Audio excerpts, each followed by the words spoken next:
Before we begin, let us remove one illusion. This is not a search for forbidden knowledge, not a rebellion against belief, not an attempt to replace truth. This is an encounter with mystery, because existence itself does not explain itself. It simply is.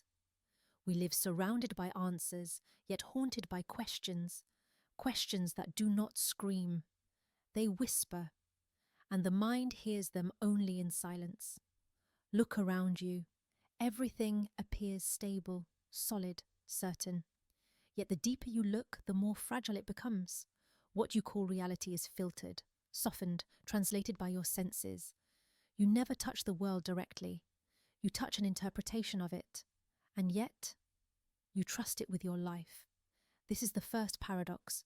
We depend entirely on a reality we never fully access. Consider knowledge. Humanity believed that knowledge would end confusion, that understanding would bring peace. But knowledge did the opposite. The more we learned, the more reality expanded.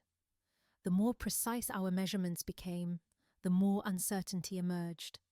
Every answer fractured into deeper questions. If knowledge were meant to complete us, why does it leave us more aware of our limits? Perhaps the purpose of knowledge was never to dominate reality, but to teach humility before it. Now consider time.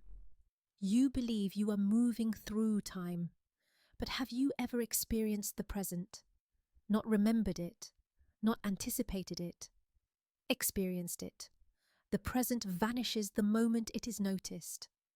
The past is gone. The future has not arrived. So where are you? Living in something that cannot be held, measured, or paused. Time governs everything, yet no one has ever seen it. Is time moving, or are we? Consider your thoughts. A thought appears in your mind. Did you invite it? Another follows. Did you design it?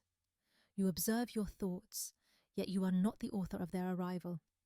If you are not the source of every thought, then who is the observer? And if you are the observer, why do emotions still overpower you?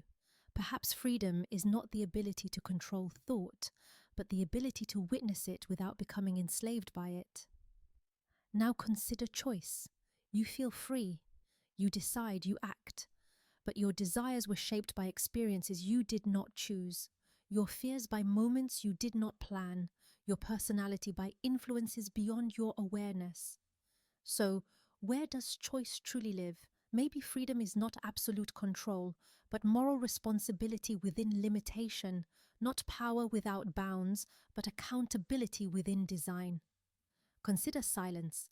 The universe operates with astonishing precision.